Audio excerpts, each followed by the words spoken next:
અમરેલી ઉમરડા અને લીમડા વચ્ચે ગંભીર અકસ્માત સર્જાયો છે। લક્ઝરી બસ પલટી મારી જતા ગંભીર અકસ્માત થયો છે।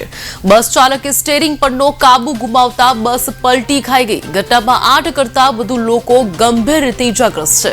ઇજાગ્રસ્તોને હોસ્પિટલ ખાતે ખસેડવામાં આવ્યા છે।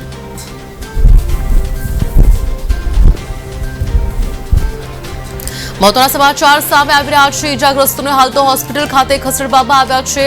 અમરેલી ઉમરડા અને લીમડા વચ્ચે આ પ્રકારે ગંભીર અકસ્માત સર્જાયો। લક્ઝરી બસ પલટી મારી જતા ગંભીર અકસ્માત સર્જાયો છે। બસ ચાલકે સ્ટીયરિંગ પરનો કાબુ ગુમાવતા આ પ્રકારની ગંભીર ઘટના બની છે। આ પ્રકારે બસ ચાલકે સ્ટીયરિંગ પરનો કાબુ ગુમાવતા અચાનક જ બસ પલટી ખાઈ ગઈ। ઘટનામાં 8 કરતા વધુ લોકો ઇજાગ્રસ્ત થયાના સમાચાર સામે આવ્યા છે। હાલ તો ઇજાગ્રસ્તોને હોસ્પિટલ ખાતે ખસેડવામાં આવ્યા છે।